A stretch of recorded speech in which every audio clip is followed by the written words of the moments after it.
We continue with legislation, and today we want to talk about competition policy. Competition policy, it's simply talking about ensuring that there's no anti-competitive practices in the market. That's what competition policy is all about. So there's a need to monitor the affairs of monopolies. And when we talk about monopolies, we're talking about firms, a firm dominating the market, being the only supplier of good or service in that market. That's a monopoly. And we have oligopolies, which means few large firms are dominating the market. With oligopoly or monopoly, it brings about anti-competitive practices and it leads to exploitation of customers. So for customers not to be exploited, it is important for government to come up with legislation that is competition policy. So, here I wrote. Legislation, government legislation, customers will be exploited through anti-competitive practices.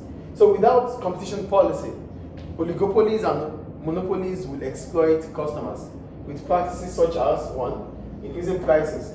Monopolies and oligopolies may be able to raise prices above what should be expected in a competitive market.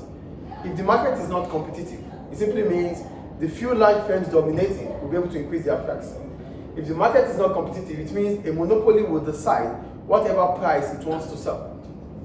That is the first point there, which is anti-competitive practices. Two, restricting consumer choices. Without competition, choices to customers will reduce, as only few products will be made available in the market.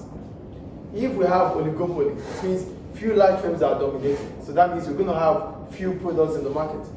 If it is monopoly, we're going to have just one single product in the market. So which means we have less choice to make as customers. The third one, raising barriers to entry. This can be done by heavy amount spent on advertisement, which may discourage new entrants. This is mostly on oligopoly, where we have few large firms dominating. These few large firms will be able to spend so much heavily on advertisement. And because they are able to spend heavily on advertisement, it discourages new businesses coming into that industry to set up. Let's take example, Pepsi and Coca-Cola. They spend heavy amount of money on advertising. And this simply means new colas might not be able to come into the market. Do you understand? So I might intend to have my own cola, but when I see the amount of money spent by Pepsi and Coca-Cola on adverts, that might simply take me off the market. Do we understand? So that's about that. And the last one here is about market sharing. I want to talk about market sharing. Because there are few large firms dominating, especially oligopoly, they might collide. And collision simply means we decide the quantity that has to be sold at different locations. So we might do a market sharing. And when we do market sharing, it simply means, I will dominate Tripoli, you will dominate Misrata, it will dominate Benghazi. So now we split the market, we share it. So this means customers in Benghazi will only have the product available in Benghazi, customers in Tripoli will only have the product available in Tripoli. So that is market sharing. Without competition practices, these things might happen in the market. And when it happens, it is customers' exploitation. Do we understand competition policy here? Do we understand, please? So how does competition policy affect businesses? There's a positive note and a negative note. What is the positive about competition practices or policy? Competition policy may be seen as too inflexible, which is rigid, but it will actually benefit firms. With competitive policy, new entrants will be allowed in the market. There will be reasons to be efficient and innovative to remain competitive. This may in turn increase revenue and profit for firms.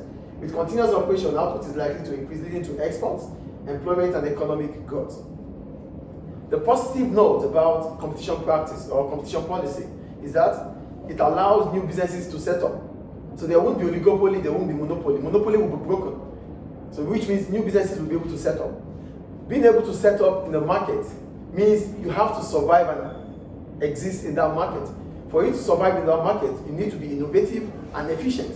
So efficiency and innovation will bring about increasing revenue and reducing cost of production for new firms.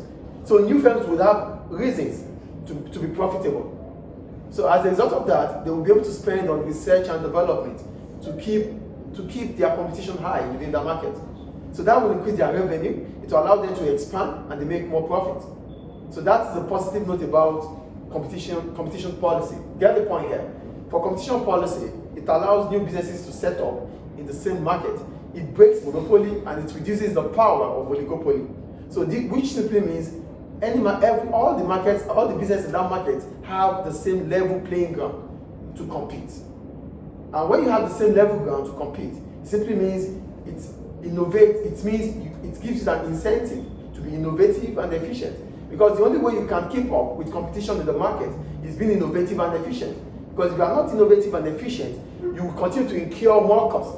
And when you continue to incur more cost, you won't be able to compete with the competitors. Because for competitors, they want to sell at a reduced price to attract customers. And when you continue to incur cost, how will you be able to sell at a reduced price? It will be difficult.